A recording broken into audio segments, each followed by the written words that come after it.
How's it going, Jeremians? I have here with me the brand new KORG i3 workstation keyboard that I just got a couple of hours ago, and we are gonna go through the unboxing together to find out what is exactly in the box, what comes with it, and we will be going through the physical attributes of the keyboard and my very first quick impressions of this iconic i3 workstation. My first impression upon receiving this is that it is extremely lightweight at just 4 kilos. I could easily pick it up just with one arm itself, and on the box you can find the different features and functions that is in this KORG i3 workstation. It claims to do song write, perform, powerful and easy. It has 61 full-size keys. It has this new feature not found in the other KORG arranger keyboard, which is the chord assist.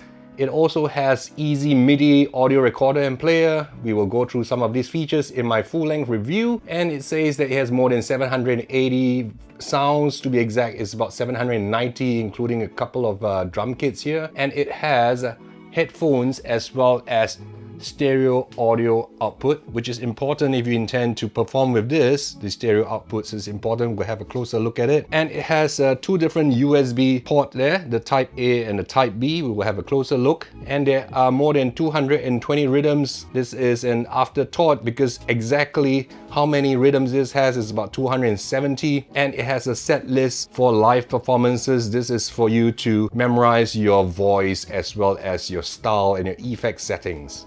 And on this side, you can see it's designed and engineered by KORG Japan, but it is made in China. What else is new? Everything is made in China these days. Time to cut this open.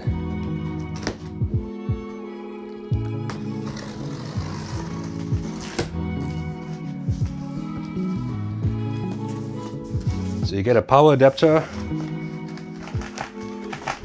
as well as a quick start guide. They don't include the entire user manual. Instead, they give you directions to go download this at the KORG website. It weighs almost nothing. It's extremely light. It literally weighs like the PSR E series and PSR E263 series is about 4 kilos.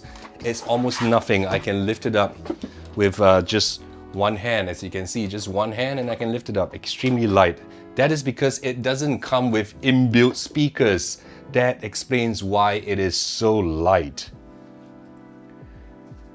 And because this is a workstation, so it doesn't come with any music rest in the box, and there are no attachment for a music rest. That is something you want to take note of. Let's look at the design. It has a very clean design, not unlike KORG's workstation like the Cross and the Chrome EX. And you get a lot more clean kind of design, unlike the arranger keyboards like the PA and the EK series keyboard. You get an XY joystick here for controlling pitch bend as well as your modulation. Do check out the description where I have placed links to more information about the KORG i3 as well as a list of my recommended beginner digital pianos as well as keyboards and the books that I personally use to teach my students with. And what is different is that it has sound sets instead of combinations like the workstation, like the Cross workstation or the Chrome EX. There is a grand piano sound button for you to quickly default to a grand piano voice. You get 3 upper layers as well as a 4th layer on the left hand, and you can split these voices, and these are for controlling your different accompaniment parts when you're playing with the auto accompaniment. You can also use these as smart chord control. I will explain this further in another video later on. And here you have the style performance set. So every style that you select comes with 4 different performance sets that is already matched to the style that you chose.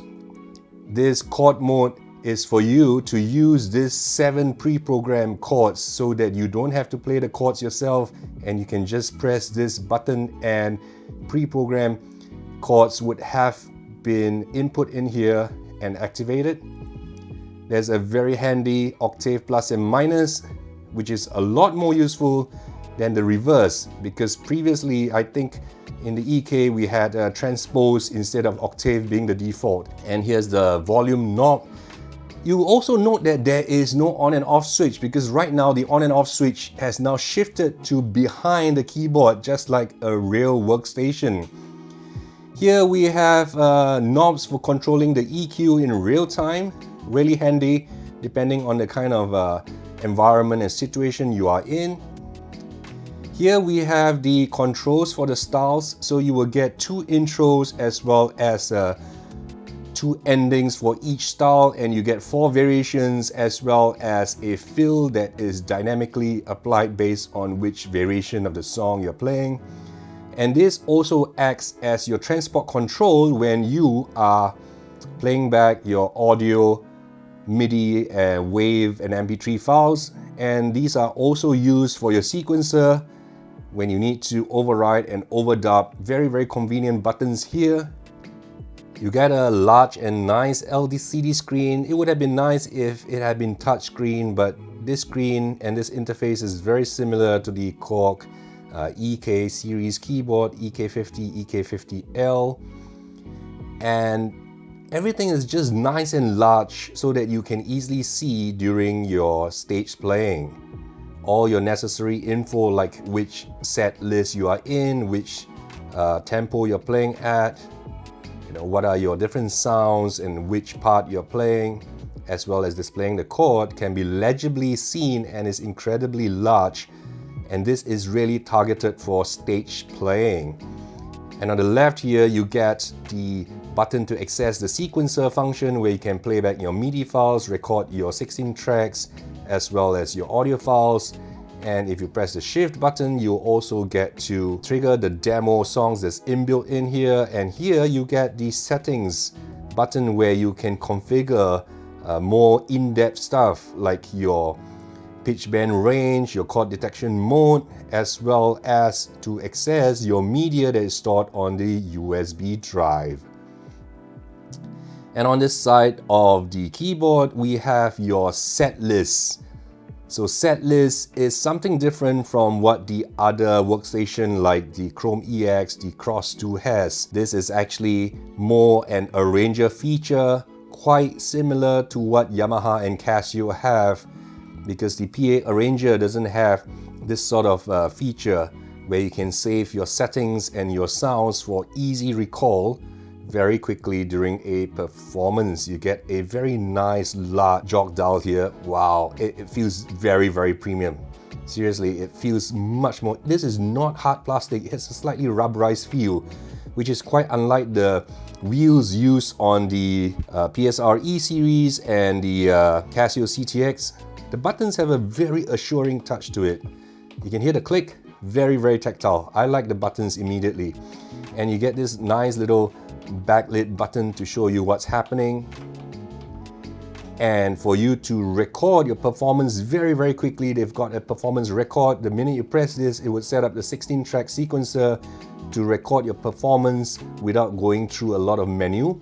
And if you want to apply different effects and send different effects to your styles as well as your different sound parts, you can just trigger this button and access the feature. There is a harmonization feature called the ensemble that you can turn on, and you'll thicken your right hand sounds. The keys feel premium, firm, slightly noisy though, but I wouldn't worry about that. It's not like the cheap kind of noise that you feel. It has a very assuring feel, very firm, springy, nice if you're gonna play a good balance. If you like it to for playing your piano pieces, I think that is also good as well. And for synths, very nice feel to it. I think it is equivalent to the PSR S670 kind of keys that you find on the Yamaha.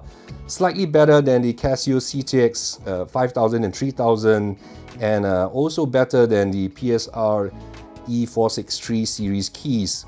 But it is nowhere near that of the PSR SX series keys, because the SX of course costs many $1,000s more than this keyboard here.